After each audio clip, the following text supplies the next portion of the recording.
This is the MOBO Awards 2010 on BBC Radio 1 Extra.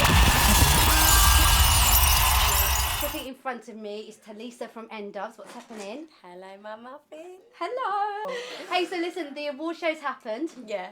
Firstly, congratulations. Thank you. You got another one this year. Was it an important one? Did you be happy? I was just happy to win anything. I really didn't think we were going to win anything this year. So the fact that we won something, I was like, yes. I just didn't want to walk away empty-handed. Yeah, so and you perform too. We do. Like, you guys perform everywhere, right? Do you still get nervous? Like, do you still have moments where you're like, ugh? No, I actually crapped my pants like on that performance. I was so scared because usually like I have a little glass of wine or something to calm my nerves down a little bit, but this time I didn't, so I was like on there fully like sober, hungover from the day before, and I was just like, oh my god. And I always get this panic when my verse drops in that I'm gonna forget the words, and I just have a proper panic attack. And it was really, I was literally shaking through that performance. I was really that nervous. I haven't been that nervous in ages. I don't know why I was so nervous. That was amazing, because when I saw you like Won It to Life, you just came out and commanded the stage like it was just a normal day. I had a glass of wine. I want to say, like, musically, right, we always have a joke and a giggle, but obviously you guys write, you produce, you do all your own stuff,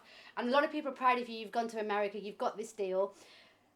It's serious, right? This next album is serious, because jokes aside, gimmicks, whatever, when you lot are in the studio, it's like you do take it stupidly serious, and I don't think people always grasp that.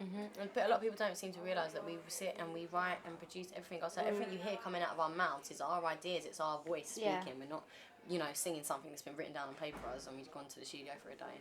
Yeah, but with this one, obviously, we all know you've got the US.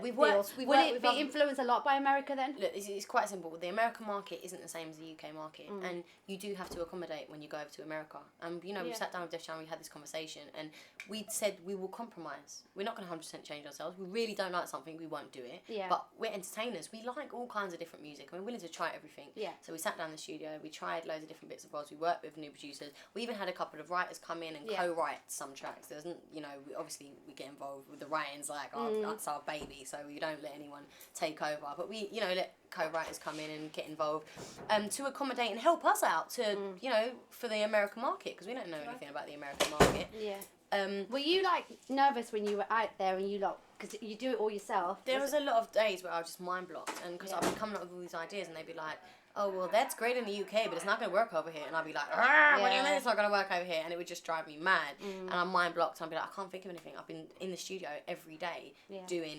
2 tracks a day with a different producer for like 3 weeks straight. I'm going mad. Like, music for me has always been about inspiration, because we write everything ourselves.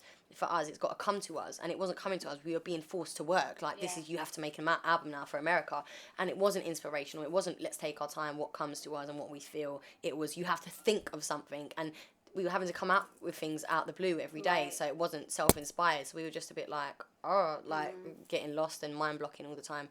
And we did at one point, I remember there was days when Dappy, and funny enough on this album, like Dappy on the last one would usually write pretty much start off with a hook and then involve me, and then I'd co-write the bridge and then do my verse. But because we were in America together, we had like 50-50 split on the writing, so we were really having to like balance off each other. And there'd be days where literally Dappy came into work and was like, I can't do this, my mind's just gone, because he's obviously self-inspired when he writes, and I'd have to sit there and literally take charge of everything and just write for the whole day, and then the next day I'd be like, I can't do this anymore, my head's gone, and then he'd have to take over and be like, okay. And so every time we both felt like we'd had enough, one or the other jumped in and took the lead.